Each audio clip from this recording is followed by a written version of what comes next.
Rivalry week, the Miami Hurricanes looking for redemption against the Florida State Seminoles in a classic showdown.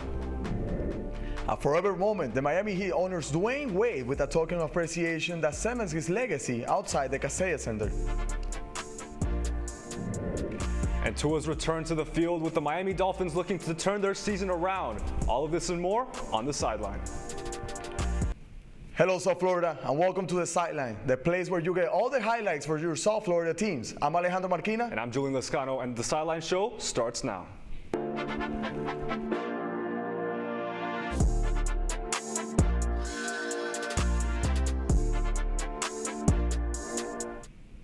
When the University of Miami and Florida State play, it's always a classic showdown between these two rivals. Sideline's Esteban Rodriguez was here at the game in the middle of the tension. It was Halloween weekend, and what a better way to celebrate than to watch a monster rivalry between the Miami Hurricanes and the Florida State Seminoles. This feud has been breeding and brewing since the 1950s, and the last 3 times these teams have met, Florida State has taken the win, but the Noles haven't looked as strong this season, while the Canes have yet to lose a game. So, will Miami change the tides, or will Florida State hold their reign against the University of Miami? It's the matchup Florida football fans wait for every year, and it sure looked that way with the Hard Rock completely sold out.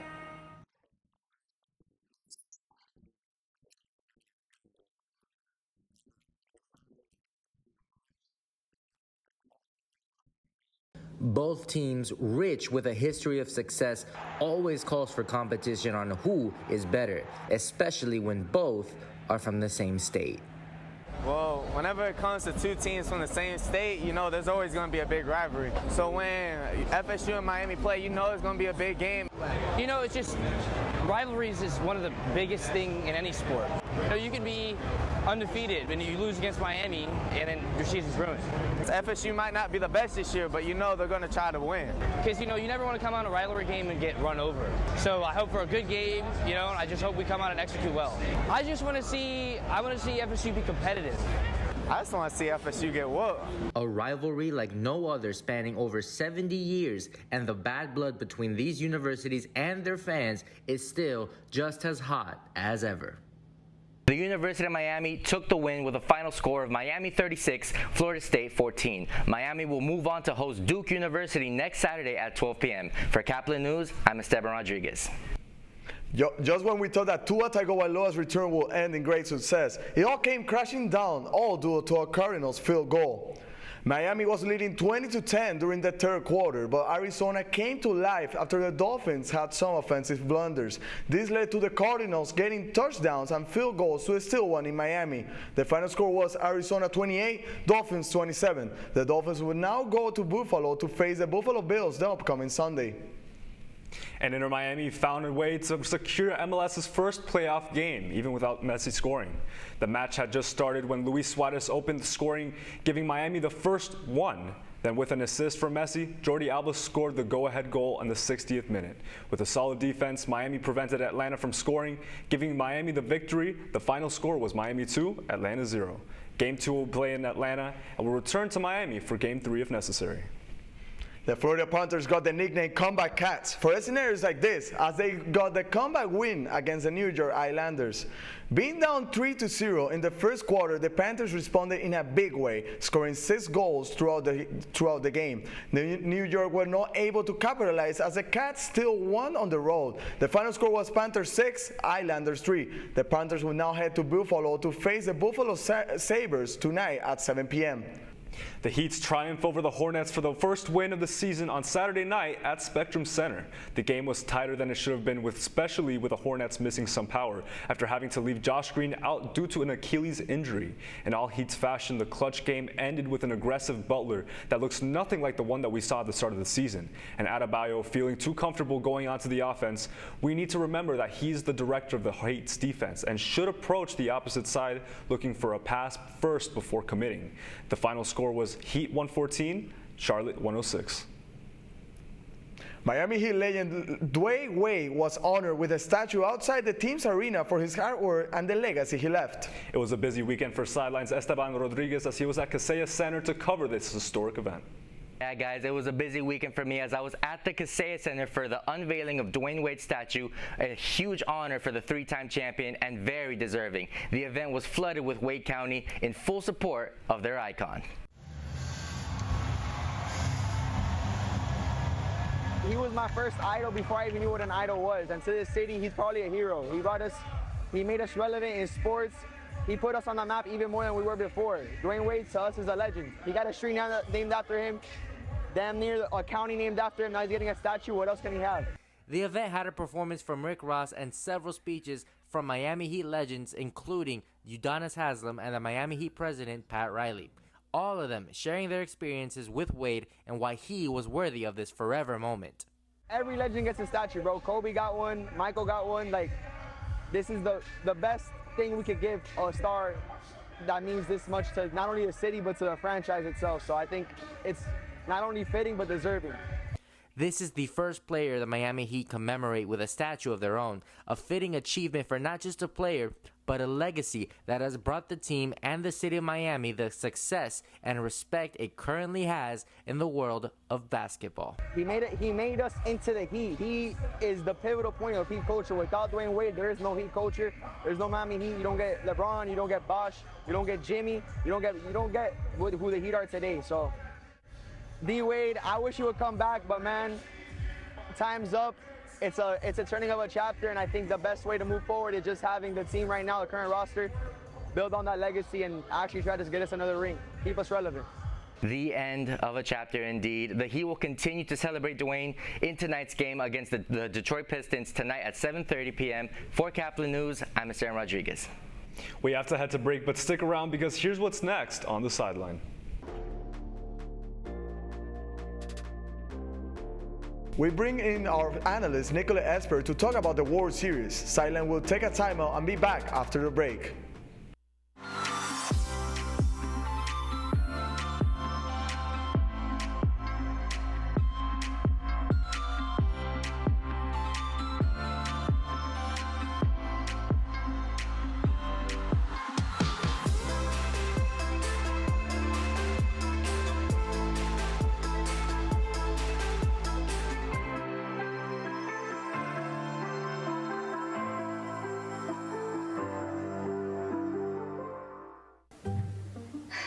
I could really use a new tablet. I just don't have the money. Let me ask you something. Do you have a Pell Grant? Yes? You do know you can get a free tablet, right? Did you say free? Yeah, free. It's simple. And the application is done in the store.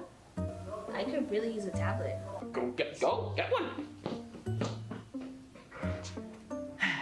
Another satisfied customer. Stop by Panther in the Graham Center at FIU MMC today to speak with one of our associates to get your free tablet. Type 2 diabetes can have a big impact on your life. But how can it be prevented? Well, the first step is knowing if you have something called prediabetes. Take the 1-minute risk test today at doihaveprediabetes.org.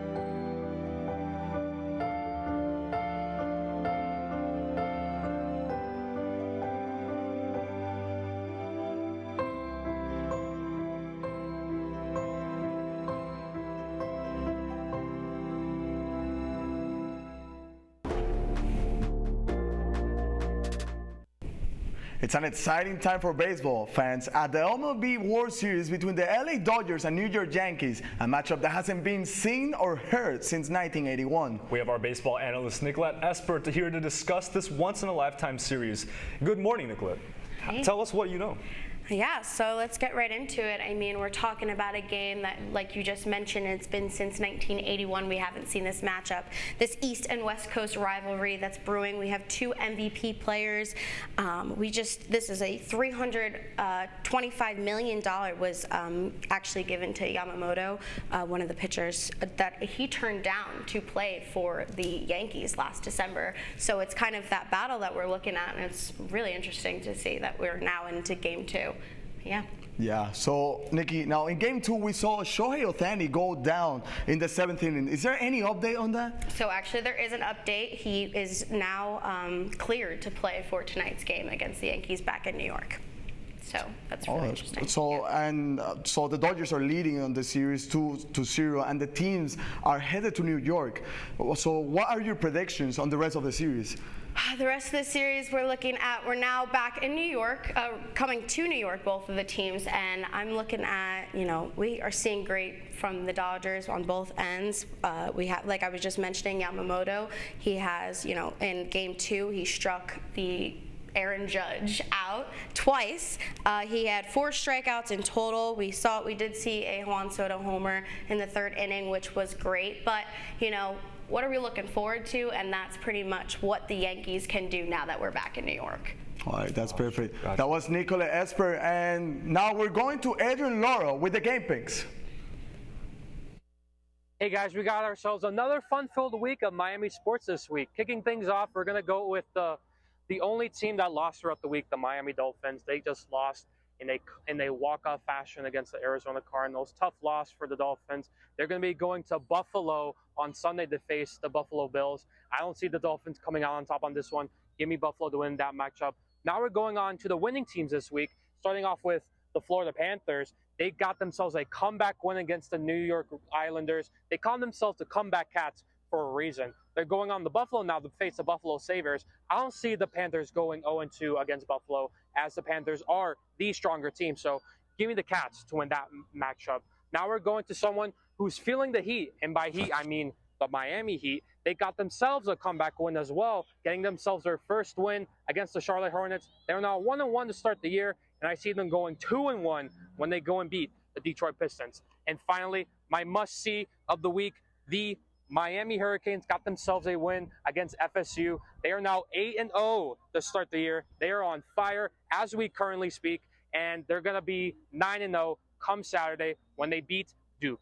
You can catch all of these games live in your local broadcast stations with Game Picks. I'm Agent Laura, Caplin News. We now send it back to the guys in the studio. Just a reminder that if you want to keep up with any updates, fun segments, and more from our crew, you can follow our Instagram for all things Sideline. Follow us at sideline.caplin. That's all for the news we have for you today. I'm Julian Lascano. And I'm Alejandro Marquina. Thank you for watching, and we'll see you next week on The Sideline.